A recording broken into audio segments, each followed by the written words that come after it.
வணக்கம் மகளே. தமிழக வெற்றி கழகத்துடைய தலைவர் நடிகர் விஜய் கரூர் வேலுச்சாமிபுரத்தில் பிரச்சாரம் செய்யும்போது கூட்ட நெரிசல், அளவுக்கு அதிகமான மக்கள் அங்கே கூடியதுனால மிகப்பெரிய ஒரு நெரிசல் ஏற்பட்டு கிட்டத்தட்ட 41 பேர் உயிரிழந்துட்டாங்க.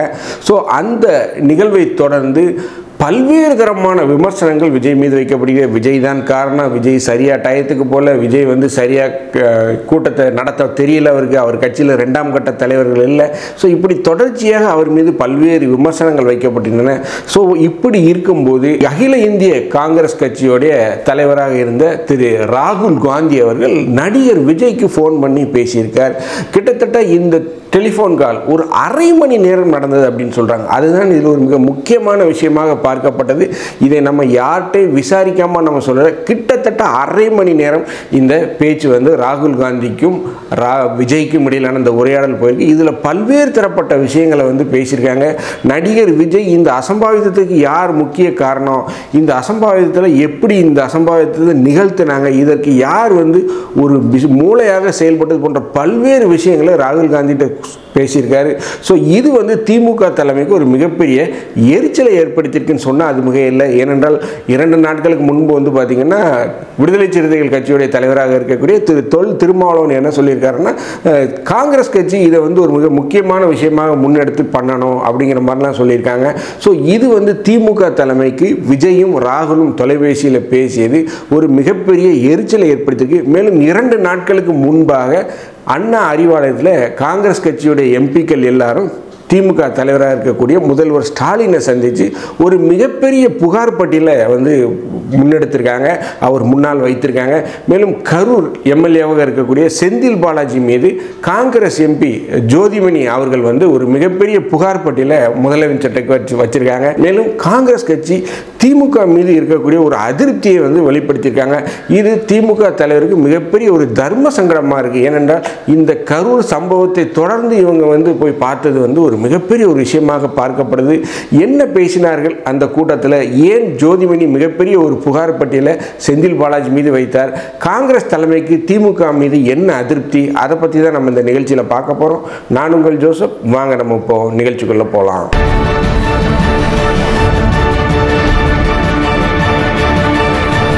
காங்கிரஸ் கட்சியுடைய எம்பிக்கள் தமிழக காங்கிரஸ் தலைவர் திரு கே செல்வப்பெருந்தை அவருடைய தலைமையில் ஒரு குழுவாக அண்ணா அறிவாலயத்தில் சென்று தமிழக முதல்வர் மாண்புமிகு திரு எம்.கே. ஸ்டாலின் அவர்களை சந்தித்து பேசியிருக்காங்க. இந்த சந்திப்பு கிட்டத்தட்ட ஒரு 45 நிமிடம் நடந்திருக்கு.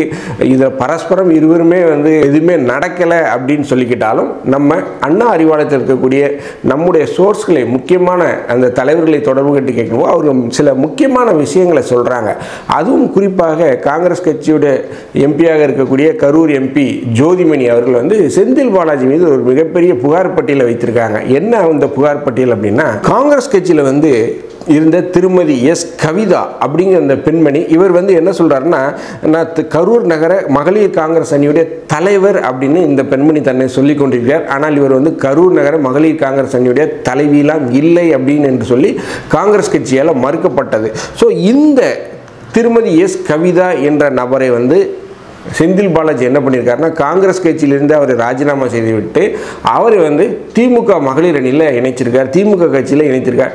இது ஒரு மிகப்பெரிய ஒரு விஷயமாக காங்கிரஸ் கட்சியில் பார்க்கப்படுது. ஏன் அப்படின்னு பார்த்தீங்கன்னா, காங்கிரஸ் கட்சிக்காரங்க என்ன சொல்கிறாங்கன்னா, முதல்வரை பார்த்துட்டு நம்ம 2 பேருமே கூட்டணியில் இருக்கிறோம், அதுவும் வெளியே பார்த்தா கொள்கை கூட்டணி அப்படின்லாம் நம்ம பேசிக்கிறோம்.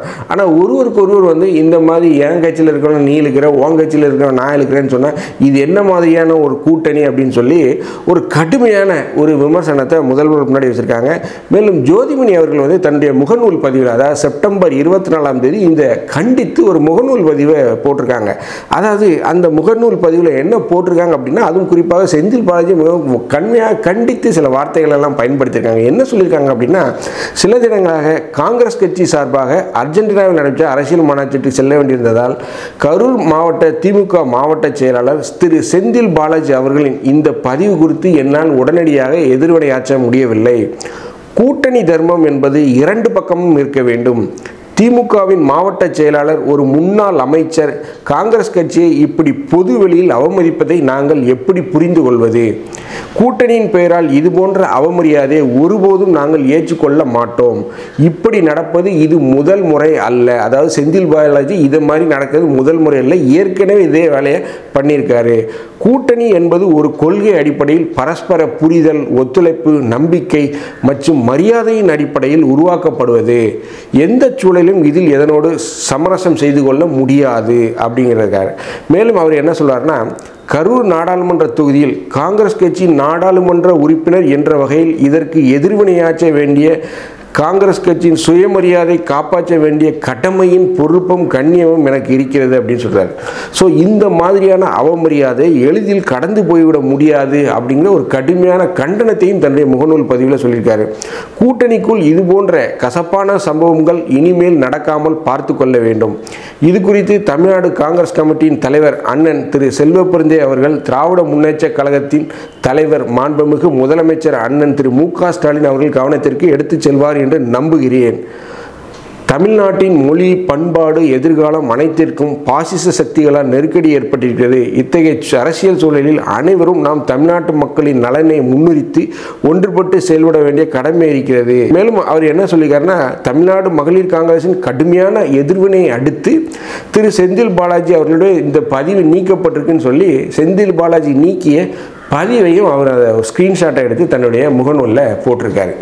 ஸோ இது எதை தெரிவிக்கிறது அப்படின்னு பார்த்தீங்கன்னா, அவர் கரூர் எம்பி ஜோதிமணி சென்னிமலை அவர்கள் செல்வப்பெருந்தகிட்ட சொல்லியிருக்காங்க, இந்த மாதிரி செந்தில் பாலாஜி ஒவ்வொருத்தராக காங்கிரஸ் கட்சியிலிருந்து திமுகவில் இழுத்துக்கிட்டு இருக்காரு. ஏற்கனவே இதை பற்றி நான் சொல்லியிருக்கேன், இப்படி கூட்டணியில் இருக்க நம்ம ஆட்களை இழுத்துட்டு போயிருந்தா அப்போ நம்ம கட்சி கரைஞ்சி போயிட்டே இருக்கும் அப்படிங்கிற மாதிரி அவர் பதில் சொல்லியிருக்காரு. மேலும் முதல்வரை நேரில் சந்திக்கும் போது இதை ரொம்ப அழுத்தம் திருத்தமாக முதல்வர்கிட்ட கோடிட்டு காட்டியிருக்காங்க. மேலும் செந்தில் பாலாஜி இந்த மாதிரி தொடர்ந்து பண்ணிட்டு இருந்தார் அப்படின்னா மிகப்பெரிய சிக்கலை சந்திக்கும் அப்படிங்கிற மாதிரி தான் கூட்டணியில் அப்படிங்கிற மாதிரி தான் பேசியிருக்காங்க. மேலும் செல்வப்பெருந்தே அவர்களும் இந்த விஷயத்தை அடிக்கோடிட்டு காட்டியிருக்காரு. இது மாதிரிலாம் செய்ய சொல்லாதீங்க, அவர் ரொம்ப எல்லை மீறி போறார் அப்படிங்கிற ஒரு வார்த்தையை அவர் பதிவுபடுத்தியிருக்கார் அப்படிங்கிறத சொல்றாங்க. மேலும் அந்த காங்கிரஸ் கட்சியுடைய எம்பிகளுடைய தொகுதியில் சில பல வேலைகள்லாம் இன்னும் எம்எல்ஏ செய்யலை.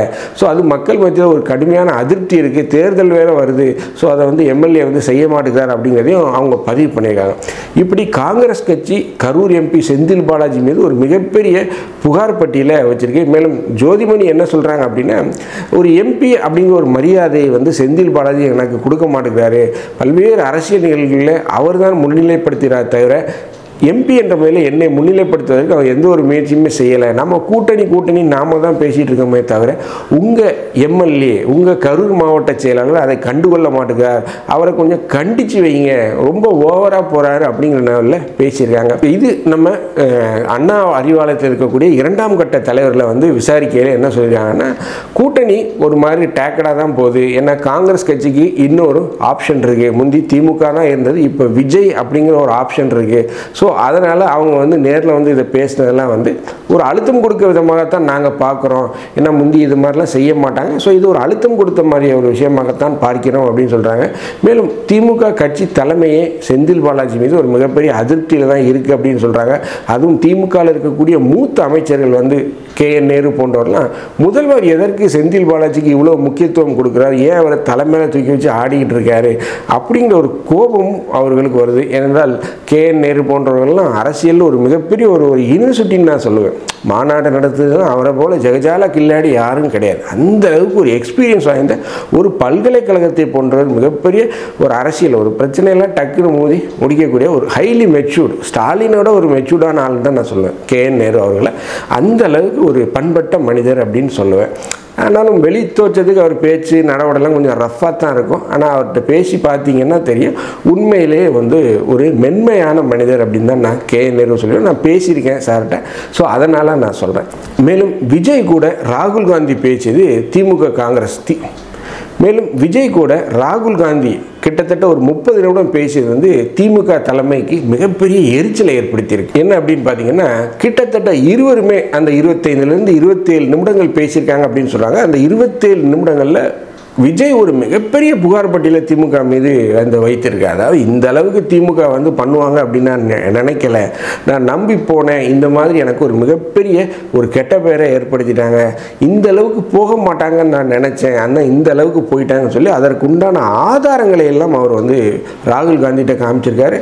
ஸோ நாம் விசாரித்த அளவுக்கு அந்த ஆதாரங்கள் ராகுல் காந்திகிட்டே போயிருக்கு அப்படின்னு சொல்கிறாங்க. மேலும் சமீபத்தில் வந்த தகவல்கள் என்ன அப்படின்னா, விஜயுடைய வாகனத்தை சுற்றி மிகவும் விலை உயர்ந்த ஹை எண்ட் கேமராக்கள் வந்து பொருத்தப்பட்டிருக்கு. அதில் ஆடியோக்கள் மிக தெளிவாக பதியக்கூடிய ஹை எண்ட் கேமராஸ் தான் அந்த வாகனத்தில் இருக்குது. ஸோ அந்த வாகனத்தில் இருந்த தரவுகள் அனைத்துமே வந்து ஐபிக்கு ஷேர் பண்ணியிருக்காங்க. இன்டெலிஜென்ஸ் பீரோவுக்கு அந்த வாகனத்துடைய இருந்து இருக்கக்கூடிய ஆடியோ வீடியோ ஃபைல்ஸ் எல்லாமே அங்கே ஷேர் ஆகிருக்கு. ஸோ இது வந்து ஒரு மிகப்பெரிய ஒரு விஷயமாக பார்க்கப்படுது. மேலும் ராகுல் விஜயோடைய பேசியது திமுகவிற்கு ஒரு மிகப்பெரிய எரிச்சலை ஏற்படுத்தியிருக்கு. ஏனென்றால் திமுகவிற்கு ஆதரவாக ராகுல் குரல் கொடுப்பார் அப்படின்னு நினச்சாங்க. பட் ஆனால் ராகுல் எடுத்த உடனே விஜய்க்கு ஃபோன் பண்ணது திமுகவிற்கு ஒரு இக்கண்ணா வைக்கக்கூடிய சூழ்நிலையாக தான் நான் பார்க்கிறேன். ஸோ என்னை பொறுத்த வரைக்கும் சமூக வலைதளங்களில் திமுகவுடைய பேர் நாறிக்கிட்டு இருக்கு. ஒவ்வொருத்தரும் வந்து கடுமையான அவங்களுடைய விமர்சனங்களை போட்டுக்கிட்டு இருக்காங்க.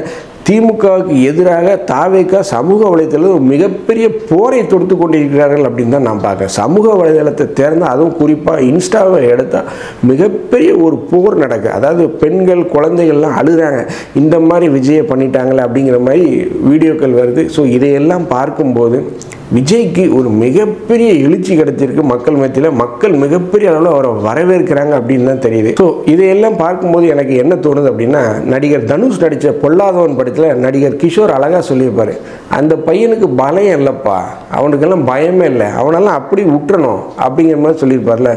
ஸோ அதே டைலாக்கை தான் நாங்கள் சொல்ல விரும்புகிறேன். விஜய்க்கு பயம் இல்லை, அவரை நோண்டுனீங்க, அவரை அசிங்கப்படுத்தணும் அப்படின்னு நினச்சிங்கன்னா அதற்குண்டான விளைவுகளை கண்டிப்பாக நீங்கள் சந்திக்க வேண்டியிருக்கும் அப்படிங்கிறத என்னுடைய பதிவாக இருக்குது. இந்த வீடியோ உங்களுக்கு பிடிச்சிருந்துச்சுன்னா தயவுசெய்து லைக் பண்ணுங்கள், ஷேர் பண்ணுங்கள், சப்ஸ்கிரைப் பண்ணுங்கள். மறக்காமல் உங்கள் கருத்துக்களை கமெண்ட் செக்ஷனில் சொல்லுங்கள். நன்றி, வணக்கம்.